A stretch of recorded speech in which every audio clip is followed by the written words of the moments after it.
Hello students, welcome to 1+1 channel. இன்னைக்கு நம்ம வீடியோல 9th standard chapter 4 exercise 4.3ல 7th sum பார்க்க போறோம். 7th sum பாருங்க. Find the value of x degree in the following figures. So இந்த கொடுத்திருக்கிற 5 subdivision diagramsல நம்ம வந்து x ஓட வேல்யூ கண்டுபிடிக்கணும். ஓகே? So first diagram வந்து இப்படி தான் கொடுத்திருக்காங்க. என்ன கொடுத்திருக்காங்கன்னு பாருங்க. நம்ம வந்து x degree வந்து இங்க தான் இருக்கு. இதான் கண்டுபிடிக்கணும். ஓகே? Now இது நம்ம எப்படி ஃபைண்ட் அவுட் பண்ணுறதுன்னு பாருங்கள். நம்மளுக்கு ஒரு தியரம் படித்தோம் இல்லையா, ஞாபகம் இருக்கா? இன்ட்ரோடக்ஷன் வீடியோலேயே நான் சொல்லியிருந்தேன், இல்லைனா இன்னொரு தடவை பாருங்கள். இது வந்து ஆங்கிள் அட் அ சென்டர், கரெக்டாக? Centre, angle at a centre, இதுதான் angle subtended by the centre is equal to 2 times any point on the circle, 2 times angle of the any point on the circle. Okay, அதாவது இந்த angle வந்து twice this angle, மறந்துடாதீங்க அது. அப்போ நம்ம என்ன எழுதலாம்? ஆங்கிள் பி, இது யூஸ் பண்ணால் தான் நம்ம எக்ஸோட வேல்யூ கண்டுபிடிக்க முடியும், கரெக்டாக? அதாவது இந்த ஆங்கிள் வேணும்னா 2ஆல் இதை மல்டிப்ளை பண்ணால் கிடைக்குமா? அப்போ இந்த ஆங்கிள் வேணும்னா என்ன பண்ணணும்? இதை வந்து 2ஆல் டிவைட் பண்ணணும், கரெக்டாக? இந்த ஆங்கிள் வேணும்னா இதை வந்து 2ஆல் மல்டிப்ளை பண்ணால் கிடைக்கும். அப்போ இந்த ஆங்கிள் வேணும்னா என்ன பண்ணணும்? இதை வந்து 2ஆல் டிவைட் பண்ணணும், கரெக்டாக? நம்ம வந்து அப்படி மாற்றி மாற்றி எழுத வேண்டாம் தியரமா, ஒரே தியரமாக எழுதிக்கலாம். என்ன தியரம்னா BOC is equal to 2 into BAC. இப்போது இதை கூட எழுதலாம், 2 இன்ட்டு ABCன்னு கூட எழுதலாம், ஒன்றும் பிரச்சனை கிடையாது. ஓகே, ஆனால் வந்து என்னென்னா இதுதான் நம்மளுக்கு எக்ஸ், அதனால் இது நம்ம எழுதிக்கலாம், சரிங்களா? So BAC. இப்போ நம்ம BOCயோட ஆங்கிள் என்னது? 30 + 60 ஆட் பண்ணால் தான் BOC. அப்போ 30 + 60 எழுதிக்கிறேன், which is equal to 2 into BAC பார்த்தீங்கன்னா எக்ஸ். ஸோ அந்த எக்ஸை நான் எழுதிக்கிறேன். அப்போ இது ரெண்டுத்தையும் ஆட் பண்ணால் நம்மளுக்கு 19 கிடைக்கும். இது 2ஆல் டிவைட் பண்ணால் நம்மளுக்கு எக்ஸோட வேல்யூ 45 டிகிரி அப்படின்னு கிடைக்கும், கரெக்டாக? இது ரெண்டுத்தையும் ஆட் பண்ணால் 90, 2 இந்த பக்கம் வந்தால் டிவைடில் வரும். ஸோ 90யை 2ஆல் டிவைட் பண்ணால் X is equal to 45 degree. ரொம்ப சிம்பிள். இந்த தியரம் வந்து ரொம்ப ரொம்ப இம்பார்ட்டன்ட், நல்லா ஞாபகம் வச்சுக்கோங்க. இந்த சப்டிவிஷனில் உள்ள எல்லா சம்முக்குமே நம்ம வந்து இந்த தியரம் தான் யூஸ் பண்ண போகிறோம். Okay,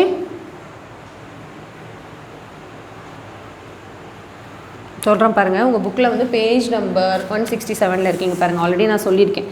The angle subtended by an arc of the circle at the center is double the angle subtended at any point on the remaining part of the circle.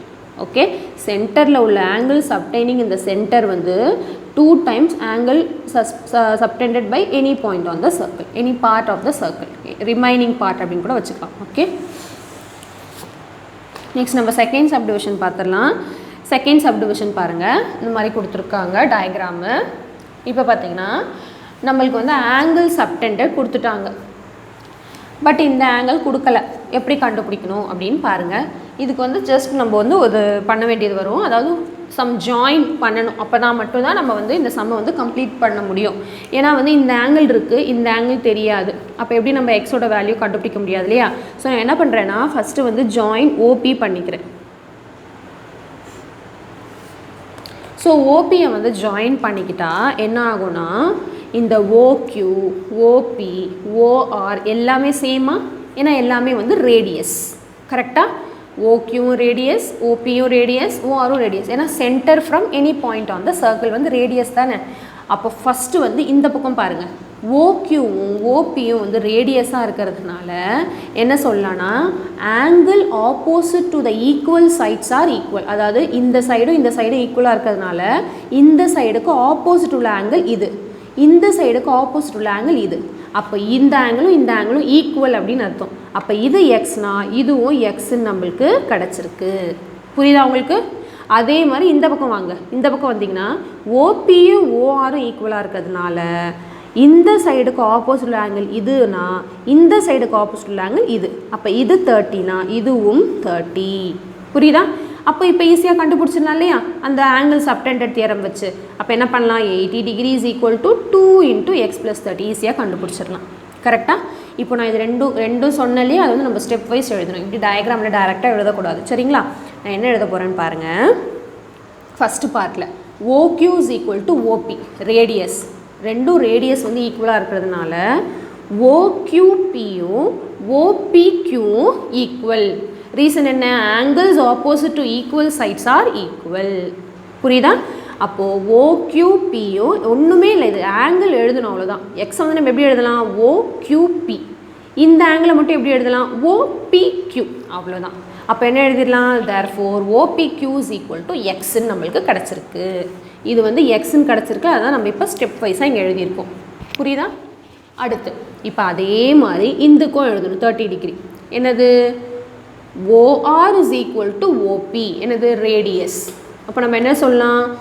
ORP is equal to OPR, இல்லைனா வந்து RPO, எப்படி வேணாலும் எழுதிக்கலாம். P வந்து நடுவில் வரணும். So நான் எப்படி எழுதியிருக்கேன்னா ORP is equal to RPO. அப்போ என்ன கிடச்சிது? இது 30னா இதுவும் 30. So therefore RPO is equal to 30 degree. புரியுதா? இப்போ நம்ம ஆங்கிள் சப்டெண்டட் தியரம் யூஸ் பண்ணலாம். என்ன theorem? QOR is equal to 2 times QPR. கரெக்டாக? புரியுதா? என்ன சொல்லலாம்? QR is equal to 2 into QPR. இந்த தியரம் மறக்கவே கூடாது. ஓகே, அப்போது QORங்கிறது 80 is equal to 2 into QPRங்கிறது இந்த ஆங்கிள். அப்போ எக்ஸையும் 30யும் ஆட் பண்ணாதான் அது வரும், x plus 30. அப்போ இதுலேருந்து நம்ம எக்ஸோட வேல்யூ கண்டுபிடிச்சிடலாம். கரெக்டாக? இப்போ என்ன வரும்? 8. இதை 2 வந்து இந்த பக்கம் வந்தால் டிவைடில் வந்துடும். So 80/2 is equal to x plus 30. So இதை டிவைட் பண்ணால் நம்மளுக்கு 14 கிடைக்கும், is equal to x plus 30. இப்போ இந்த 30 இந்த பக்கம் வந்தால் மைனஸில் வந்துடுமா? அப்போ 40 minus 30 will be x is equal to 10 degree. புரியுதா இந்த சம்மு? ஓகே, இந்த சம்மை இன்னொரு மெத்தட்லையும் போடலாம். நான் எப்படின்னு சொல்லித்தரேன். அதை ஃபஸ்ட்டு இந்த மெத்தடை வந்து புரிஞ்சுக்கோங்க. இந்த மெத்தடே உங்களுக்கு ஈஸியாக இருந்தால் இது எப்படியே போடலாம். இன்னொரு மெத்தடில் எப்படி போடலான்னு பாருங்கள். நான் வந்து இந்த மெத்தடில் ஜாயின் ஓபி பண்ணேன்னா இந்த மெத்தடில் என்ன பண்ணணும்னா ஜாயின் QR கூட பண்ணலாம். இப்போ QRஐ ஜாயின் பண்ணால் இது ஒரு ட்ரையாங்கிள், இது ஒரு பெரிய ட்ரையாங்கிள் நம்மளுக்கு கிடைக்குமா? கரெக்டாக? புரியுதா? இப்போது ஃபஸ்ட்டு இந்த சின்ன ட்ரையாங்கிள்லேருந்து பாருங்கள், இதை ஜாயின் பண்ணனா இந்த சின்ன ட்ரையாங்கிளில் இது 80னா இந்த ஆங்கிள் எவ்வளோன்னு கண்டுபிடிக்கணும் நம்ம. கரெக்டாக? நான் சொல்கிறேன் பாருங்கள். இந்த மெத்தட் இங்கே போடலாம். நம்ம ரெண்டாவது மெத்தடும் போட்டிருக்கேன். நான் என்ன பண்ண போகிறேன்? ஜாயின் QR பண்ண போகிறேன். இந்த மெத்தடில் QR ஜாயின் பண்ணால் இப்போது இந்த ட்ரையாங்கிள் எடுத்துக்கோங்க. இந்த ட்ரையாங்கிளில் இதுவும் ரேடியஸாக. அப்போது இந்த சைடுக்கு ஆப்போசிட் உள்ள இந்த ஆங்கிளும் இந்த சைடுக்கு ஆப்போசிட் உள்ள இந்த ஆங்கிளும் ஈக்குவலாக தானே இருக்கும். அப்போ இது ரெண்டும் ஈக்குவல்னா இப்போ இது 80. அப்போ இது ரெண்டும் ஈக்குவலாக என்ன அர்த்தம்? ட்ரையாங்கிளோட 3 ஆங்கிள் ஆட் பண்ணால் 180 டிகிரியா? அப்போ இது 80னா மீதி வந்து 100. அப்போ இதில் ஈக்குவலாக டிவைட் ஆகும். அப்போ என்ன அர்த்தம்? இது 50, இதுவும் 50 அப்படின்னு அர்த்தம். இப்போ இந்த ஆங்கிள் நம்மளுக்கு கிடச்சிருச்சு. இப்போ இந்த பெரிய ட்ரையாங்கிள் எடுத்துக்கலாமா? பெரிய ட்ரையாங்கிள் எடுத்தால் இந்த ஆங்கிள் ஆட் பண்ணால் 180யா? இப்போ இந்த ஆங்கிள் நம்மளுக்கு இருக்குது, இந்த ஆங்கிளும் இருக்குது, x plus 15. இந்த ஆங்கிள் ஃபஸ்ட்டு கண்டுபிடிக்கணும். கரெக்டாக? அப்போ தானே நம்ம எக்ஸோட வேல்யூ கண்டுபிடிக்க முடியும். இந்த ஆங்கிள் எப்படி கண்டுபிடிக்கணும்? ரொம்ப சிம்பிள். இது இருக்குல்ல 80, நம்மளுக்கு தான் சப்டெண்டட் ஆங்கிள் ஃபார்முலா தெரியும்ல, QOR is equal to 2 times QPR. அப்போ இதை 2ஆல் டிவைட் பண்ணால் இது கிடைக்கும். இதிலேருந்து இதை கண்டுபிடிக்கணும்னா இந்த ஆங்கிளை 2ஆல் இதை மல்டிப்ளை பண்ணால் இது கிடைக்கும். இங்கேருந்து அதை கண்டுபிடிக்கணும்னா இதை வந்து 2ஆல் டிவைட் பண்ணால் இது கிடைக்கும். அப்போ இந்த ஆங்கிள் வந்து இதை 2ஆல் டிவைட் பண்ணால் 40 டிகிரி. முடிஞ்சிருச்சா? இப்போ நமக்கு என்ன கிடச்சிருக்கு? 50 + 30, 80 + 40 + இந்த ஆங்கிள் வந்து 180 டிகிரி. அப்போ அதுலேருந்து நம்ம எக்ஸோட வேல்யூ கண்டுபிடிச்சிடலாமா? அவ்வளோதான். புரியுதா? ஸோ அதான் நான் வந்து உங்களுக்கு புரிகிற மாதிரி தெளிவாக எழுதியிருக்கேன், பார்த்துக்கோங்க. ஃபஸ்ட்டு நான் என்ன எடுக்க போகிறேன்? ஜாயின் வந்து QR பண்ணியிருக்கேன். அப்போது ஃபஸ்ட்டு இந்த ட்ரையாங்கிள் எடுக்கிறேன். QORல OQவும் ORவும் ரேடியஸாக இருக்கிறதுனால இந்த 3 ஆங்கிளையும் ஆட் பண்ணால் 180 டிகிரி. என்னது? Angle sum property. கரெக்டாக? ஏன்னா OQRவும் ORQவும் ஈக்குவல். ஏன்னா angles opposite to equal sides are equal. அப்போ நான் வந்து இதை ஒய்ன்னு எடுத்துக்கிட்டேன்னா இதுவும் ஒய் தான். கரெக்டாக? இது ஒய்னா இதுவும் ஒய் தான். அப்போ நம்ம என்ன எழுதலாம்? இந்த 3 ஆங்கிளுக்கு பதிலாக அதாவது டேரெக்டாக கூட எழுதலாம். 80 + y + y is equal to 180. டேரெக்டாக இதை கூட எழுதலாம். இல்லை இந்த ஸ்டெப் எழுதி கூட எழுதலாம். ஓகே, டேரெக்டாக எப்படி எழுதலாம்னா y + y + 80 is equal to 180. டேரெக்டாக இதை எழுதலாம். அதுக்கப்புறம் y + y வந்து 2y + 80 is equal to 180. 80 அந்த பக்கம் போனால் மைனஸில் வரும். அப்போ 2y is equal to 100. அப்போ y equal to 2 இந்த பக்கம் வந்தால் டிவைட். அப்போ y வந்து 50. ஸோ நான் கண்டுபிடிச்சிட்டேன்னா அப்போ இது 50னா இதுவும் 50. இப்போ நம்ம இந்த பெரிய ட்ரையாங்கிள் எடுக்கிறதுக்கு ஃபஸ்ட்டு இந்த ஆங்கிள் கண்டுபிடிக்கணும். அப்போ நம்மளுக்கு தெரியும் இல்லையா, QOR is equal to 2 times QPR. அதான் எழுதியிருக்கேன். QOR is equal to 2 times QPR. அப்போ QRங்கிறது 80 is equal to 2 times angle QPRனா இது கண்டுபிடிக்கணும்னா 2 அந்த பக்கம் போனால் டிவைட். அப்போ 80 divided by 2 will be 40 degree. அப்போ QPRம் வந்து 40 டிகிரி நம்ம கண்டுபிடிச்சதுனால நெக்ஸ்ட் இந்த பெரிய ட்ரையாங்கிள் எடுத்து மூணுத்தையும் ஆட் பண்ணால் 180 வந்தால் இந்த எக்ஸோட வேல்யூ கண்டுபிடிச்சிடலாம். புரியுதா? அடுத்து நான் என்ன பண்ண போகிறேன், இன் triangle PQR angle P plus angle Q plus angle R வந்து 180 டிகிரி. ஆங்கிள் P வந்து 40 நம்ம கண்டுபிடிச்சிருக்கோம். இந்த ஆங்கிள் வந்து 40. அடுத்த ஆங்கிள் Q பார்த்திங்கன்னா இங்கே இருக்குது பாருங்கள், எக்ஸ் ப்ளஸ் 50 தான் எனது ஆங்கிள் Q. கரெக்டாக இந்த எக்ஸ் ப்ளஸ் 50. அப்போ அந்த ஆங்கிள் Qக்கு பதிலாக எக்ஸ் ப்ளஸ் 50 போட்டுக்கலாமா? ஆங்கிள் R பார்த்திங்கன்னா இந்த 50யும் 30யும் ஆட் பண்ணால் தான் ஆங்கிள் R. அப்போ அதுக்கு பதிலாக 30 ப்ளஸ் 15 போட்டுக்கலாம் இஸ் ஈக்குவல் டு 150. இப்போ இந்த 40 50 30 இந்த 50 நாலுத்தையும் ஆட் பண்ணால் 117 வரும். இப்போ 170 plus X is equal to 180. இப்போ 170 தப்பக்க போனால் மைனஸில் போகும். அப்போ எக்ஸோட வேல்யூ வந்து 10 டிகிரி. அவ்வளோதான். நீங்கள் எந்த மெத்தடில் வேணாலும் போட்டுக்கலாம். ஃபஸ்ட்டு மெத்தட் போட்டுக்கலாம், அது ஈஸியாக இருந்தால் அது போட்டுக்கோங்க, இது ஈஸியாக இருந்தால் இது போட்டுக்கோங்க. ஓகே, நெக்ஸ்ட் நம்ம தேர்ட் சப்டிவிஷனுக்கு போயிடலாமா?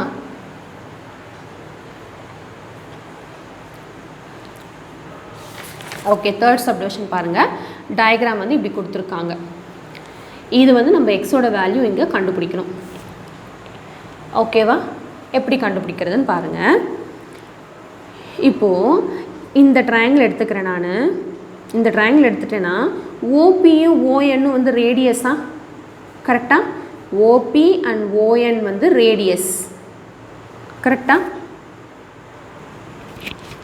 ஓகே, நான் ஃபஸ்ட்டு இந்த ட்ரையாங்கிள் மட்டும் எடுத்துக்கிறேன். சரிங்களா? ஏன்னா இதில் தான் எக்ஸ் இருக்குது அதனால். ஸோ ட்ரையாங்கிள் இந்த ட்ரையாங்கிள் மட்டும் எடுத்துக்கிட்டேன்னா ஓபியும் ஓஎன்னும் வந்து ரேடியஸ்.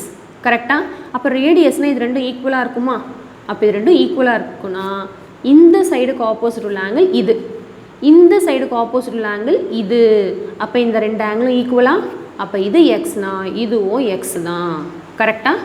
என்ன எடுத்திருக்கேன், ஃபஸ்ட்டு இன் ட்ரையாங்கிள் ஓபிஎன்னில் ஓபியும் ஓஎன்னும் இஸ் ஈக்குவல். ஏன்னா ரேடியஸ் அது ஈக்குவலாக இருக்கிறதுனால ஆங்கிள் ஓபி, அது இப்போ நான் சொன்னாலே அது அப்படியே எழுதியிருக்கேன். OPN is equal to angle ONP. ஓகேவா? ரெண்டும் ஈக்குவல், ரெண்டுமே எக்ஸ் தான். ரீசன் என்ன, angles opposite to equal sides are equal. அதாவது ஈக்குவல் சைடுக்கு ஆப்போசிட்டில் ஆங்கிள்ஸும் ஈக்குவல் அப்படின்னு அர்த்தம். இப்போ இது 70, இது எக்ஸ், இது எக்ஸ். இப்போ இதை மூணுத்தையும் ஆட் பண்ணால் 180 வரும் போட்டு நம்ம எக்ஸோட வேல்யூ கண்டுபிடிக்கலாமா? ஏன்னா இது ஒரு ட்ரையாங்கிள்லேயே. அப்போ இந்த மூணு ஆங்கிளையும் ஆட் பண்ணால் 180. இது ரெண்டும் ஈக்குவலாக தானே இருக்குது. அப்போ இது 2xன்னு வச்சுக்கலாம். அப்போ நம்ம என்ன எடுக்க போகிறோம், in triangle OPN x plus 70 is equal to 180. டேரெக்டாக போட்டேன். அப்போ எக்ஸ் ப்ளஸ் எக்ஸ் பார்த்திங்கன்னா 2x plus 70 is equal to 180. அப்போ 2x இஸ் ஈக்குவல் டு 70 அந்த பக்கம் போனால் மைனஸில் போகும். அப்போ 2x is equal to 180 minus 70 will be 110. இப்போ x இஸ் ஈக்குவல் டு 2 அந்த பக்கம் போனால் டிவைடில் போகும். ஸோ ரெண்டுத்தையும் டிவைட் பண்ணால் நம்மளுக்கு 55 டிகிரி அப்படின்னு கிடைக்கும். 2 5s are 10, பேலன்ஸ் 1. நெக்ஸ்ட் இந்த 0 இறக்குனா 2 5s are 10, ரிமைண்டர் 0. ஸோ இப்போ நம்ம எக்ஸோட வேல்யூ கண்டுபிடிச்சிட்டோம். அதான் நம்ம வந்து ஃபைண்ட் அவுட் பண்ண சொன்னாங்க. புரியுதா இந்த சம் உங்களுக்கு? ஓகே, நெக்ஸ்ட்டு நோட் பண்ணிக்கோங்க. ஃபோர்த்து சப்டிவிஷனுக்கு போயிடலாம். நெக்ஸ்ட்டு பாருங்கள், அதே ஃபோர்த்து சப்டிவிஷன் சம். இந்த மாதிரி டயக்ராம் கொடுத்துருக்காங்க. இந்த ஆங்கிள் வந்து நம்ம கண்டுபிடிக்கணும், எக்ஸ் ஆங்கிள். எப்படி கண்டுபிடிக்கிறதுன்னு பாருங்கள். நம்மளுக்கு இந்த ஆங்கிள் வேணும், இந்த ஆங்கிள் வேணும். அப்போனா தான் இது கண்டுபிடிக்க முடியும். கரெக்டாக? இந்த ஆங்கிள் எப்படி கண்டுபிடிக்கிறது? அதுதான் இந்த ஆங்கிள் இருக்குல்ல, ஆங்கிள் நம்மளுக்கு வந்து தியரம் தெரியும் இல்லையா, angle subtended in the centre is equal to angle subtended by any part of the circle. அப்போது இதை வந்து 2ஆல் மல்டிப்ளை பண்ணால் இந்த ரிஃப்ளெக்ஸ் ஆங்கிள் கிடைக்குமா? இது பேர் ரிஃப்ளெக்ஸ் ஆங்கிள். கரெக்டாக? ரிஃப்ளெக்ஸ் ஆங்கிள் நம்மளுக்கு கிடைக்குமா? அப்போ நம்ம எழுதிடலாமா? ஸோ என்ன எழுதலாம், ரிஃப்ளெக்ஸ் ஆங்கிள் YOZ. ஏன்னா சும்மா YOZன்னு எழுதக்கூடாது. YOZ மீனிங் வந்து இதுவும் YOZ தானே, YOZங்கிறது இதுதான் YOZ. நம்ம ரிஃப்ளெக்ஸ் அப்படின்னு எழுதிட்டா இந்த மீனிங் வந்துடும். அப்போ reflex YOZ is equal to 2 into YXZ. நம்ம தியரம் படித்தோம் இல்லையா, இந்த ஆங்கிள் வந்து 2 இன்ட்டு திஸ் ஆங்கிள். ஓகே, அப்போ reflex angle YOZ is equal to 2 into இந்த ஆங்கிள் வந்து 120. இப்போ 2 into 120 will be 240 degree. அப்போது இந்த ஆங்கிள் வந்து நம்ம 240 டிகிரின்னு கண்டுபிடிச்சிட்டோம். அப்போ இது வந்து எனது 240 டிகிரின்னு கண்டுபிடிச்சிட்டோம். இப்போ இதை வச்சு எப்படி எக்ஸ் கண்டுபிடிக்கிறது பாருங்கள். இது ஃபுல் ஆங்கிள் எனது 360 டிகிரியா, ஆங்கிள் அட் அ பாயிண்ட் வந்து 360 டிகிரி ஞாபகம் இருக்கா? அப்போ 360யும் இதை விட மைனஸ் பண்ணால் எக்ஸோட வேல்யூ கண்டுபிடிச்சிருமா? இப்போ என்ன அர்த்தம்? 240 + x is equal to 360 degree. என்ன எழுதலாம்? 240 + x is equal to 360 degree. Reason வந்து angle at a point. Okay, அப்போ எக்ஸோட வேல்யூ வந்து 240 அந்த பக்கம் போனால் மைனஸில் வரும் 240. இப்போ என்னத்தையும் சப்ராக்ட் பண்ணால் நம்மளுக்கு 120 டிகிரி அப்படின்னு கிடைக்கும். இப்போ X is equal to 120 degree. Clear? ஓகேவா? ஸோ இந்த ஃபோர்த்து சப்டிவிஷன் கிளியராக உங்களுக்கு அண்டர்ஸ்டாண்ட் ஆகிருக்கும்னு நினைக்கிறேன். நெக்ஸ்ட் சப்டிவிஷனுக்கு போயிடலாம். நெக்ஸ்ட் வந்து ஃபிஃப்த்து சப்டிவிஷன் பாருங்கள். ஃபிஃப்த்து சப்டிவிஷன் வந்து இந்த எக்ஸோட வேல்யூ வந்து நம்ம கண்டுபிடிக்கணும். எப்படி கண்டுபிடிக்கிறதுன்னு பாருங்கள். இந்த ஆங்கிள் என்னது? இந்த ஆங்கிள் இருந்தால் தான் இது கண்டே பிடிக்க முடியும். கரெக்டாக? இந்த ஆங்கிள் எப்படி கண்டுபிடிக்கிறது? Very simple. இப்போ தான் நான் சொல்லி கொடுத்தேன். ஆங்கிள் அட் அ பாயிண்ட் வந்து 360 டிகிரி. இது எல்லாத்தையும் ஆட் பண்ணால் 360 டிகிரி. கரெக்டாக? அப்போ 360லேருந்து இது ரெண்டுத்தையும் ஆட் பண்ணி மைனஸ் பண்ணால் நம்மளுக்கு இந்த ஆங்கிள் என்னென்னு கிடச்சிருமா? அப்போ இந்த ஆங்கிள் இருந்தால் இந்த ஆங்கிள் ஈஸியாக கண்டுபிடிக்கலாம். ஏன்னா ஆங்கிள் சப்டெண்டட் அந்த தியரம் யூஸ் பண்ணி நம்ம ஃபைண்ட் அவுட் பண்ணலாம். புரியுதா? இப்போ ஃபஸ்ட்டு இந்த ஆங்கிள் நம்ம கண்டுபிடிக்கணும். BOC கண்டுபிடிக்கணும். ஓகே, இப்போ என்ன எழுதலாம்? 140 + 100 + angle BOC is equal to 360 degree. கரெக்டாக? இது இந்த ஓவை ஆட் பண்ணால் 360 டிகிரின்னு வரும். வெறும் நம்ம ஓன் மட்டும் எழுதக்கூடாதீங்க. ஏன்னா ஓங்கிறது இந்த ஆங்கிள் குறிக்கும், இந்த ஆங்கிள் குறிக்கும், நிறைய ஆங்கிள்ஸை குறிக்கிறதுனால நம்ம கரெக்டாக எழுதணும். எனக்கு வந்து இந்த ஆங்கிள் தான் BOC. அப்போது ஈக்குவல் டு 360 டிகிரி. ரீசன் பார்த்தீங்கன்னா ஆங்கிள் அட் அ பாயிண்ட். இப்போ ரெண்டுத்தையும் ஆட் பண்ணால் நம்மளுக்கு 240 டிகிரின்னு கிடைக்கும். Plus angle BOC is equal to 360 degree. அப்போ angle BOC is equal to 360. இந்த பக்கம் 240 வந்தால் மைனஸில் வந்துடும். அப்போ ஆங்கிள் BOC வந்து 120 டிகிரி அப்படின்னு கிடச்சிருக்கு. இப்போ இது வந்து 120 டிகிரி. அப்போ அந்த தியரம் நம்ம யூஸ் பண்ணலாமா? என்ன theorem? Angle BOC is equal to 2 times angle BAC. கரெக்டாக? அதான் எழுதியிருக்கேன் பாருங்கள். Angle BOC is equal to 2 times angle BAC. அப்போ ஆங்கிள் BOCங்கிறது 120 degree which is equal to 2 times இந்த BACங்கிறது எக்ஸ் அப்படின்னு கொஷனில் வந்து கொடுத்துருக்காங்க. கரெக்டாக? இங்கே பாருங்கள், நான் காட்டுறேன், புக்கில் காட்டுறேன், பேஜ் திருப்பி காட்டினா உங்களுக்கு புரியாததுனால. இங்கே பாருங்கள், BOC இந்த BOC வந்து நம்ம 120ன்னு கண்டுபிடிச்சோம். BACங்கிறது எக்ஸ்ன்னு கொஷனில் கொடுத்துருக்காங்க. ஓகே, அதுதான் இது. அப்போ என்ன வரும்? இந்த BACக்கு பதிலாக எக்ஸ்ன்னு போட்டுக்கிட்டு இதுக்கு பதிலாக 120. அப்போ 2 இந்த பக்கம் வந்தால் டிவைடில் வருமா? அப்போ 120/2 will be 60 டிகிரி தான் என்னது எக்ஸு. அப்போ எக்ஸோட வேல்யூ நம்ம 60 டிகிரின்னு கண்டுபிடிச்சிட்டோம். புரியுதா? கிளியர்? ஸோ அவ்வளோதான். உங்களுக்கு இந்த 7th சம் வந்து நல்லா கிளியராக அண்டர்ஸ்டாண்ட் ஆகிருக்கும்னு நினைக்கிறேன். நெக்ஸ்ட் வீடியோவில் நம்ம 8th சம் பார்க்கலாம். கண்டிப்பாக இந்த வீடியோ வந்து உங்களுக்கு ரொம்ப யூஸ்ஃபுல்லாக இருக்கும்னு நினைக்கிறேன். யூஸ்ஃபுல்லாக இருக்கும்னு நினச்சிங்கன்னா கண்டிப்பாக ஒரு லைக் பண்ணுங்கள், உங்கள் ஃப்ரெண்ட்ஸ்க்கு ஷேர் பண்ணுங்கள், முடிஞ்சால் கமெண்ட் பண்ணுங்கள். நம்ம சேனலை வந்து சப்ஸ்கிரைப் பண்ணி பாருங்கள். கூடவே பக்கத்தில் உள்ள பெல் ஐக்கானை கிளிக் பண்ணிங்கன்னா ஆல் அப்படிங்கிற ஆப்ஷன் வரும், அதையும் செலக்ட் பண்ணி வச்சுக்கோங்க. அப்போ தான் நான் அடுத்தடுத்த போடுற வீடியோலாம் உங்களுக்கு நோட்டிஃபிகேஷனாக வரும், நீங்கள் மிஸ் பண்ணாமல் பார்க்க முடியும். ஸோ நம்ம இன்னும் ஒரே ஒரு சம் தான் இருக்குது இந்த எக்ஸசைஸில் 8th சம். அதை வந்து நெக்ஸ்ட் வீடியோவில் பார்க்கலாம். ஏன்னா வீடியோ வந்து லென்த்தியாக போனால் உங்களுக்கு போர் அடிக்கும். அதனால தான் நிறைய பேர் வந்து கமெண்ட்டில் கேட்குறீங்க, இந்த சம் எனக்கு அனுப்புங்க, இந்த எக்ஸசைஸ் எனக்கு அனுப்புங்க அப்படின்ட்டு. எல்லாமே நீங்கள் ப்ளேலிஸ்ட்டில் போய் பாருங்கள். ப்ளேலிஸ்ட் எப்படி பார்க்கணுன்ட்டும் நான் தனியாக வந்து வீடியோ போட்டிருக்கேன். ஸோ கண்டிப்பாக நீங்கள் பாருங்கள். ஓகே, ப்ளேலிஸ்ட்டில் பார்த்தீங்கன்னா கிளாஸ் வைஸ், சாப்டர் வைஸ் எல்லா வீடியோஸும் நான் போட்டிருக்கேன். 6th 7th பார்த்தீங்கன்னா all 3 terms, example, exercise, try these எல்லாமே ஃபுல்லாக அப்லோட் பண்ணியிருக்கேன். 8th ஸ்டாண்டர்ட் பார்த்தீங்கன்னா 4th சாப்டர் 4.3 வரைக்கும் அப்லோட் பண்ணியிருக்கேன். 9th ஸ்டாண்டர்டுக்கு இப்போ 4.3 எடுத்துக்கிட்டு இருக்கோம்.